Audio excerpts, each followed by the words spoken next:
ख्यालों पे छाई है एक सूरत मतवाली सी, नाजुक सी शर्मीली सी, मासूम सी भोली भाली सी, रहती है वो दूर कहीं, अता पता मालूम नहीं, को दीना।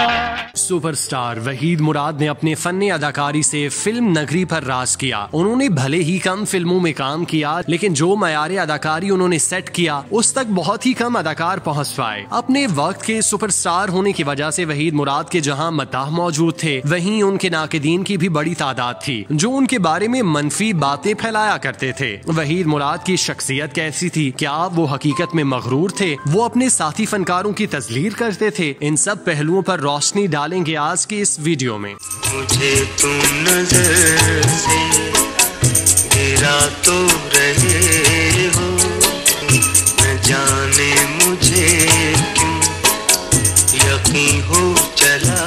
सांवली सलोनी रंगत, खूबसूरत नैन नक्श के हामिल स्टाइलिश अदाकार वहीद मुराद की 37वीं बरसी के मौके पर उनकी अहलिया सलमा मुराद ने एक इंटरव्यू में कहा था कि वो वहीद मुराद के बारे में ये तासुर बिल्कुल गलत है कि वो मगरूर थे। वो बहुत ही खुश मिजाज इंसान थे, किसी के साथ जल्दी घुलते मिलते नहीं थे, लेकिन जिससे बेतकल्लुफी हो जाती फिर उसके साथ हंसी मजाक करते रहते थे। उन्होंने कहा कि मैंने वहीद मुराद के साथ आइडियल जिंदगी गुजारी, वो बिल्कुल भी तंग नजर नहीं थे। सलमा मुराद ने बताया कि एक बार मैंने स्लीवलेस ब्लाउज पहन लिया तो खुद को ये सोचते हुए दुपट्टे से ढांप लिया कि कहीं वहीद मुराद को नागवार ना गुजरे, लेकिन वहीद मुराद ने जब देखा तो उन्होंने कहा, आप घबरा कर दुपट्टे से खुद को ना ढांपा करें, पुरसुकून रहें, आप अच्छी लग रही हैं। उनका कहना है कि वो हीरोइंस के लिए खूबसूरत अंदाज में गाने पिक्चराइज जरूर कराया करते थे, लेकिन मेरे लिए कभी कोई गाना नहीं गाया था। एक सवाल के जवाब में उन्होंने कहा कि मुझे कभी भी ये परेशानी नहीं हुई कि वहीद मुराद इतनी खूबसूरत हीरोइंस के साथ काम कर रहे हैं और कहीं किसी में इन्वॉल्व ना हो जाएं। हमारे ताल्लुक में शक नाम की कोई चीज ना थी।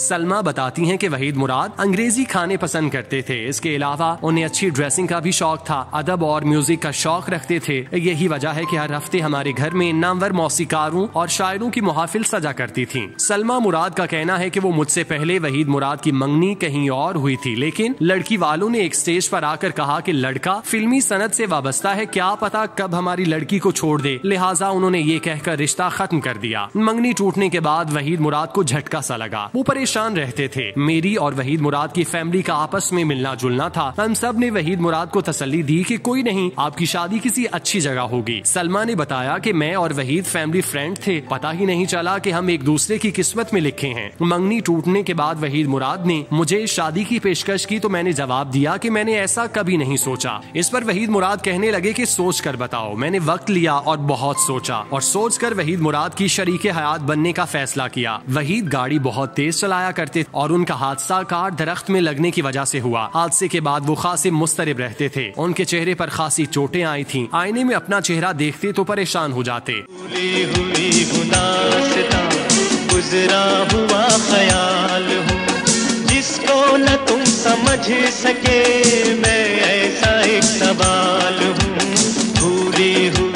वहीद मुराद बेटी आलिया से बहुत प्यार करते थे। वो महज 16 बरस की थी जब उनका इंतकाल हुआ। अगर जिंदा होते तो बेटी को दुल्हन बनता देखकर उनकी खुशी की इंतहा न होती। सलमा मुराद का कहना है कि उनके लिए वहीद मुराद की बीवी होना किसी एजाज से कम न था। जहाँ भी उनके साथ जाती बहुत ही इज्जत मिलती। वो होटलिंग जरूर कराते थे, लेकिन शॉपिंग के लिए कहीं नहीं ले जाते थे क्योंकि लोग उन्हें पहचान कर घेर लिया करते थे। वहीद मुराद का हुस्ने मिजाज इस कदर कमाल था। मुझे याद है कि अदाकारा ज़ेबा की मोहम्मद अली के साथ मंगनी हुई तो वहीद मुराद मोहम्मद अली को सेट पर देखकर ज़ेबा से हंसी मजाक और छेड़छाड़ शुरू कर देते थे, लेकिन मोहम्मद अली को जल्द ही एहसास हुआ कि वहीद मुराद उन्हें तंग करते हैं। वहीद मुराद और अली की दोस्ती मरते दम तक कायम रही। वो आला तालीम याफ्ता थे और अक्सर कहा करते थे कि फिल्म इंडस्ट्री में गैर तालीम याफ्ता लोग पढ़े लिखों की निस्बत ज्यादा कामयाब हैं। वहीद मुराद प्रेस से दूर रहा करते थे। वो इंटरव्यू देने में ज्यादा दिलचस्पी नहीं लेते थे, लेकिन अगर मैं किसी से वादा कर लेती तो वहीद मुराद को इंटरव्यू के लिए मुश्किल ही सही लेकिन राजी कर लिया करती थी। उनके साहबजादे आदिल मुराद कहते हैं कि मेरी खुशनसीबी है कि मैं उस इंसान का बेटा हूँ जिससे लोग उसके मरने के बाद भी दीवानावार मोहब्बत करते हैं। इतने बरसों में तो लोग अपनों को भूल जाया करते हैं, लेकिन उनके परस्तारों ने उनको आज तक याद रखा है। वालिदे मोहतरम का जब इंतकाल हुआ तो मैं महज 7 बरस का था। मुझे उनके साथ वक्त गुजारने का बहुत कम मौका मुयस्सर आया, लेकिन बहन आलिया से अब्बू के बारे में जब भी कुछ पूछता तो वो ये खुसूसन कहती कि अब्बू ने ऊंची आवाज में कभी बात की न कभी डांटा। आदिल बचपन की यादों को ताज़ा करते हुए बताते हैं कि स्कूल में उनकी तमाम टीचर्स वहीद मुराद की परस्तार थीं और वो उनकी फिल्में और गानों की बातें किया करती थीं। उस वक्त तो एहसास ना हुआ कि मैं इतने बड़े स्टार का बेटा हूँ, लेकिन जैसे जैसे बड़ा हुआ तो पता चला मेरे वालिद मुल्क के कितने बड़े स्टार थे। अकेले न जाना हमें छोड़ कर